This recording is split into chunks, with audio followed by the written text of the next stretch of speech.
Hello दोस्तों। तो आज हम बात करने वाले हैं मूवी किलिंग मी सॉफ्टली।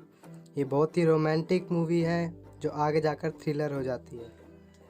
मूवी स्टार्ट करने से पहले आप नए हो तो चैनल को सब्सक्राइब करें, वीडियो पसंद आए तो वीडियो को लाइक करें और वीडियो को अंत तक ज़रूर देखें। तो बिना किसी देरी के मूवी स्टार्ट करते हैं। मूवी की शुरुआत में ही हम देखते हैं कि कुछ लोग पहाड़ पर चढ़ रहे होते हैं। चढ़ते वक्त उनका एक्सीडेंट हो जाता है और वो सब मर जाते हैं। अगले सीन में एलिस हमें ये कहानी बता रही है और दीवारों पर बहुत सारी तस्वीरें लगी हैं जो एलिस और जैक की हैं। फिर एलिस बताती है कि जब वो लंदन से आई थी तो उसे 6 महीने तक इधर उधर भटकना पड़ा। उसके बाद उसे जैक मिलता है। जैक इंजीनियर होता है और एलिस अपनी नॉर्मल लाइफ जी रही होती है। एक दिन जब वो जॉब पर जा रही होती है तो उसकी मुलाकात एडम से होती है और एलिस एडम से इम्प्रेस हो जाती है और वो एडम को बार बार देखने लगती है। जब एलिस अपने ऑफिस के अंदर जा रही होती है वो पीछे मुड़कर फिर एडम को देखती है। एडम ऑफिस के सामने वाली बिल्डिंग में जाता है।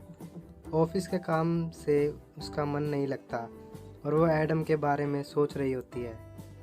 फिर लंच टाइम पर वो एडम को देखने जाती है। जब वो एडम को देखती है तो एडम भी उसे देख लेता है और उन दोनों के बीच नैनो के पेच भिड़ जाते हैं। एडम एलिस को टैक्सी में बैठाकर अपने घर लेकर जाता है। घर में अंदर जाते ही एडम एलिस को दबोच लेता है और उसके साथ चिपका चिपकी करने लगता है। एलिस के कपड़े उतार कर उसके साथ गपागप कर लेता है। उसके बाद एडम एलिस को रुकने के लिए बोलता है। एलिस मना करती है। एडम रात में भी आने के लिए बोलता है। एलिस फिर मना कर देती है। उसके बाद वो अपने घर चली जाती है और अपने बॉयफ्रेंड के साथ गपागप करने लगती है। अगले दिन एलिस जॉब पर जाती है तो वो एडम को याद करती है और उसको इधर उधर देखती है।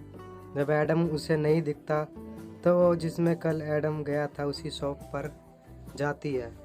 उसे वहाँ एडम की एक बुक मिलती है। उस बुक की वजह से उसे एडम का नाम और एडम एक बहुत बड़ा हैकर है ये पता चलता है। फिर शॉप पर काम करने वाला लड़का बोलता है कि एडम ने एक्सीडेंट में 7 लोगों की जान बचाई थी। ये सुनकर एलिस खुश हो जाती है और बिना किसी देरी के एडम के घर चली जाती है। फिर एडम और एलिस का गपागप हो जाता है। उसके बाद एलिस बोलती है, आज मैंने तुम्हारी बुक खरीदी है। एडम बोलता है, वो मेरी बुक नहीं सिर्फ तस्वीर है और उस एक्सीडेंट में मैं अपनी गर्लफ्रेंड को नहीं बचा पाया। उसे बहुत दुख होता है। एडम फिश टैंक से एक मछली निकालता है और बोलता है, जानती हो ऊंचाई पर क्या होता है और कैसा लगता है? ऐसा लगता है बिना हवा के दिमाग सुन्न हो जाता है और वापस टैंक में मछली को डाल देता है। अगले सीन में जैक मज़े से टीवी देख रहा होता है और एलिस को बहुत गिल्टी फील हो रहा होता है। वो जैक से बोलती है, मुझे तुम्हारे साथ नहीं रहना, मैं तुम्हें छोड़ रही हूँ क्योंकि मुझे कोई और मिल गया है। ये बात सुनकर जैक को गुस्सा आ जाता है और वो एलिस को बहुत सुनाता है और उसे वहाँ से जाने के लिए बोलता है। एलिस सीधा एडम के घर आती है। उसका दरवाज़ा नॉक करती है। तभी डेब्रा वो दरवाज़ा खोलती है। एलिस घबरा जाती है, कहीं वो एडम की वाइफ तो नहीं। फिर वो अंदर जाती है। डेब्रा बोलती है, मैं एडम की दोस्त हूँ और एडम के साथ हाइकिंग करती हूँ। मैं 2 दिन के लिए बाहर गई थी। एडम यहाँ रहता था। फिर वो एलिस को ड्रिंक देती है और एडम का एड्रेस। एलिस एडम के घर जाती है। दरवाज़ा नॉक करती है मगर वहाँ कोई नहीं होता। वो बाहर एडम का इंतज़ार करने लगती है। कुछ देर बाद एडम आ जाता है। एडम आते ही एलिस के साथ चिपका चिपकी करने लगता है। फिर सुबह एलिस उठती है और जूली एडम का इंटरव्यू लेने आई होती है। एलिस शर्ट ढूंढने लगती है जब भी उसे कवर्ड पर लॉक मिलता है। ड्रॉर में उसकी चाबी भी मिल जाती है मगर वो इग्नोर कर देती है और जॉब पर जाने लगती है।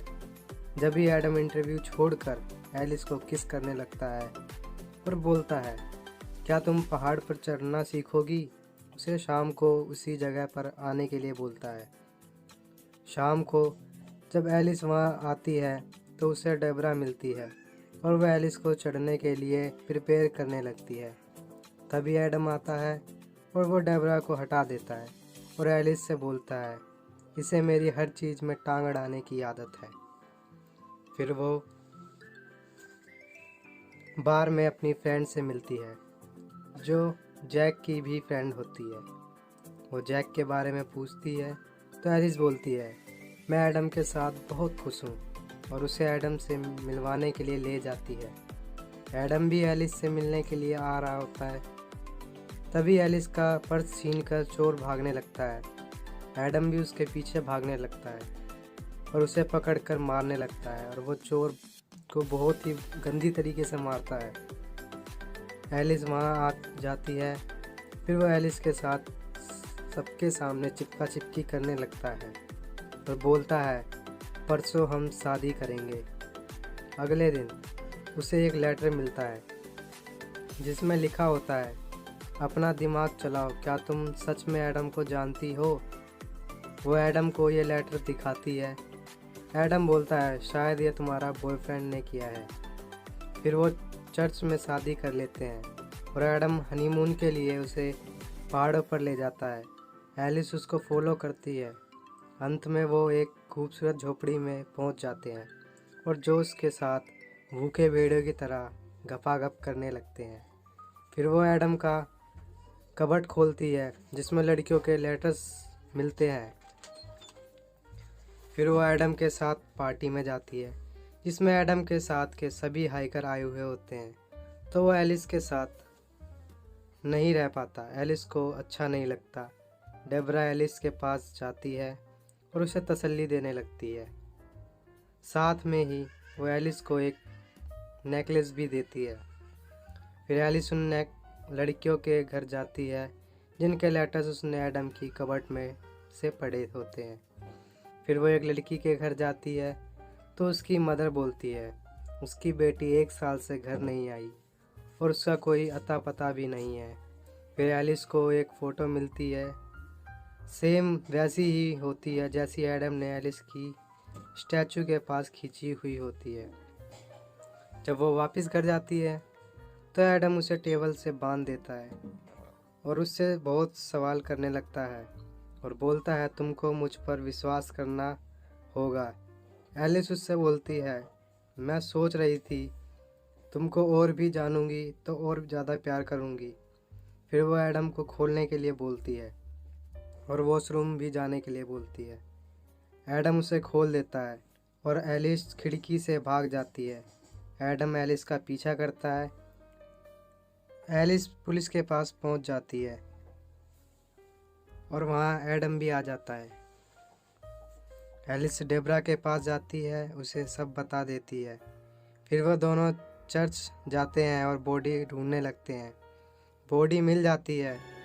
बॉडी के पास उसे एक नेकलेस मिलता है जैसा डेबरा ने एलिस को दिया हुआ होता है।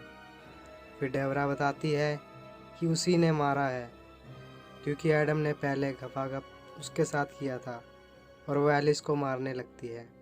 जब भी एडम आ जाता है और एलिस वहाँ से भाग जाती है। फिर डेबरा एडम को मारने वाली होती है। एलिस फ्लेयर गन डेबरा को मार देती है और वो मर जाती है। एडम सारा इल्ज़ाम अपने ऊपर ले लेता है। 2 साल तक वो एक दूसरे के बारे में ही सोचते हैं और 2 साल बाद दोबारा मिलते हैं, मगर वो एक साथ नहीं है। इसी बात के दुख में रहते हैं। हमारी मूवी यहीं ख़त्म होती है।